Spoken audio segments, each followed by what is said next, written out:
अस्सलाम वालेकुम जी, आपका होस्ट शहीद अंदर ज़्यादा आपकी खिदमत हाजिर हमारा यूट्यूब और फेसबुक चैनल ये है पाकिस्तान देखना लाखों करोड़ दुरूद सलाम हस्ते मोहम्मद मुस्तफ़ा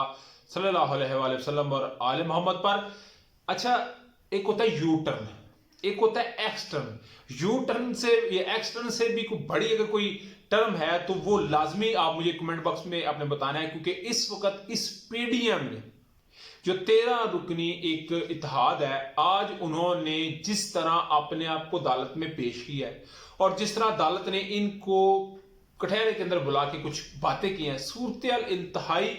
दिलचस्प तरीन होगी कि जब सुप्रीम कोर्ट के अंदर समाअत शुरू हुई और हम कल से आपको 2 दिन से ब्लॉग में बता रहे थे, क्योंकि जुम्मे के दिन था, हफ्ते को वैसे वीकेंड होता है उनका त्योहार, तो 2 दिन से हम 3 दिन से आपको बता रहे थे कि कुछ बड़ा होने जा रहा है, मगर कुछ बड़ा ही हुआ है और इतना बड़ा हुआ है कि ये इनके ख्वाबो ख्याल में नहीं था कि हमको ऐसा हमारे साथ ऐसा होगा। आज बड़े बड़े मैं समझ तो ऐसे वकील भी पेश हुए कि जिन्होंने अपनी सारी जिंदगी जो है वो वकालत के अंदर गुजारी, यानी कि सीनियर कानूनदान जिनके अंदर बैरिस्टर अली जफर साहब ने तो पहुंचना था, अटॉर्नी जनरल पहुंचे, फिर अकरम शेख साहब पहुंच गए, फिर कामरान मुर्तजा पहुंच गए और तमाम तरह की जो है वो डिस्कस हुई। तो आप जानते हैं 3 रुकनी बेंच है जिसमें चीफ जस्टिस उमर अता बंदयाल साहब, जस्टिस एजाजुल हसन साहब और जस्टिस मुनीब अख्तर साहब, तीनों इसकी समाअत कर रहे हैं। और बकायदा तौर के ऊपर जब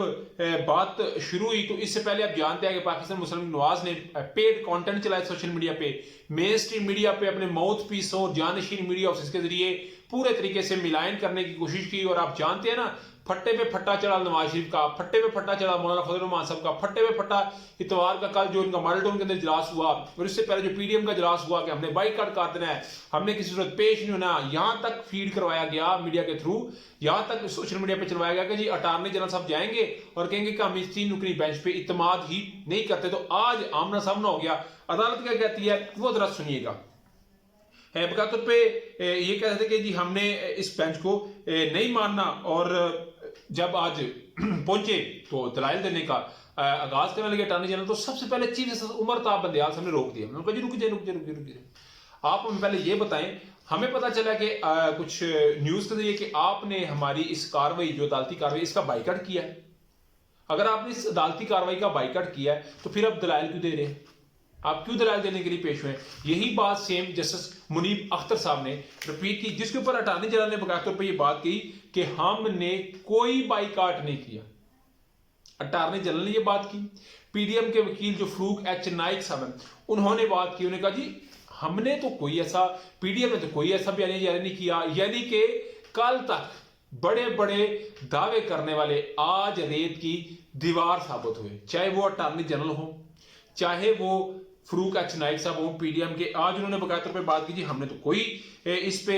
नहीं किया। तो इसके लिए मैं कह रहा था कि ये यू टर्न नहीं बल्कि एक्स टर्न है, इससे भी आगे कोई टर्न है तो वो मुझे आपने लाजमी बताना है। उधर जी मुनीब अख्तर साहब ने पूछा कि पता चला है कि मॉडल टाउन के अंदर एक अहम मीटिंग हुई थी, उसमें एलामिया जारी हुआ है और वो बयानिया आप हमें लिख के दे दें कि जी आप अदालती कार्रवाई का बाइकाट कर रहे हैं जो हमारे पास इतलात पहुंची है। जिसके ऊपर कहा गया कि जनाब हमने बिल्कुल ऐसी बात नहीं की, हमारा वकालतनामा आपके पास है, हम लिख के क्यों आपको दें, हमारा वकालतनामा आपके पास है, ऐसी कोई बात नहीं। मॉडल टाउन के अंदर इजलास हुआ था मगर उस इजलास के अंदर आपकी कार्रवाई को जो है वो रोकने का या उसके ऊपर हमने कोई वीटो करने का प्लान नहीं था किया। तो चीफ जस्टिस साहब ने इस पर बात की, आप जानते हैं कि अगर आप अदालती कार्रवाई का बाइकाट करेंगे या आप हमारा बाइकाट करेंगे तो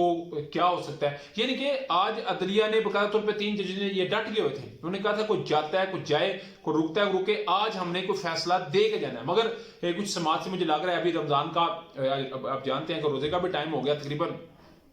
कुछ ही वक्त के बाद जो है वो अदालत भी बंद हो जाएगी और ये मामला इसी वर्किंग डे के यानी कि जुमेरात तक मैंने आपको डेट दी हुई है। अगर मेरा कल का व्लॉग आप सुन लें, जुमेरात को कुछ बड़ा सरप्राइज होने जा रहा है। तो इसके ऊपर अदालत ने बकाया तौर पर कहा जी कि हम जो हुकूमतें आइन के मुताबिक काम कर रही हैं हम उनको जो है वो चलना देंगे और चलेंगी, डेफिनेटली वो चलेंगी। मगर अदालत ने बड़ा जो नुकता उठाया, उन्होंने कहा जी कि हमने जो तारीख दे दी थी, सदर ने मुशावरत के साथ तारीख दे दी, तो फिर इलेक्शन कमीशन ने तारीख कैसे आगे बढ़ाई? उनके जो वकील हैं अरफान कादर साहब, वो बड़े आप जानते हैं मामला को खराब करना जानते हैं, उन्होंने कहा जी कि मुझे इंसाफ होता नजर नहीं आ रहा। उन्होंने कहा जी अरफान कादर साहब हमारा मुतालबा ये नहीं है, हमारा मुतालबा ये है कि आप ये बताएं कि अदालती हुक्म के बावजूद इलेक्शन कमीशन ने क्यों जो है वो अदालत की बात को रिजेक्ट करते हुए अदालत तारीख आगे क्यों की। ये हमें हमारा आज का मुद्दा ये हमने ये बात सुननी है। मगर अगर ओवरऑल मैं बात करूं तो आज सेक्रेटरी फाइनेंस, सेक्रेटरी डिफेंस ने पेश होना है। आज अदालत ने पूछा जी वो किधर है, तो उन्होंने कहा जी उनकी दस्तावेजात आ जाएंगी। मगर मेरे पास ये भी कुछ इतलात हैं कि अगर वो दस्तावेजात नया पेश हुई तो फिर वजीर आज़म पाकिस्तान का प्रोटोकॉल भी लग चुका है, मे भी वजीर आज़म पाकिस्तान ही कुछ वक्त के बाद ना आ जाए। अगर वो आज नहीं आते तो फिर कल समात मुलतवी होती है, तो फिर वजीर आज़म पाकिस्तान जा सकते हैं। और यहाँ पे मैं यूसुफ गिलानी साहब को कोट करूँ कि एक खत लिखना था, हाथ नहीं लिखा तो 30 सेकंड की सजा हुई थी। तो मैं भी कल अदालत अहकामात दे सकती है वज़ीर आज़म को कि जनाब आप अहकामात दें इलेक्शन का। और उन्होंने कहा जी कि जमीन, चीफ साहब ने ये भी बात कही है, ये नहीं कहा कि बिल्कुल उन्होंने कहा जी कुछ जमीनी हकाइक को देखते हुए इलेक्शन को आगे हो भी सकता है, ये नहीं हो सकता, मगर जमीनी हकाइक को भी तो देखना है ना कि अगर लात बिल्कुल ठीक है तो आप फिर क्यों इलेक्शन से वीटो कर रहे हैं, क्यों भाग रहे हैं, ये एक बड़ा सवालिया निशान है। उधर जी इशारा दस्तूर पर वकला की बहुत बड़ी फर्टेलिटी, जो लीगल फर्टेलिटी है वकला की, वो बहुत बड़ी तादाद में पहुंच चुकी है। आज उन्होंने कहा कि हमें जाने दें, तो उनको फिर रोका गया और अदालत के इसके ऊपर फिर सो मोटो करेगी कि क्यों उन्हें रोका गया। मगर अगर मैं बात करूं तो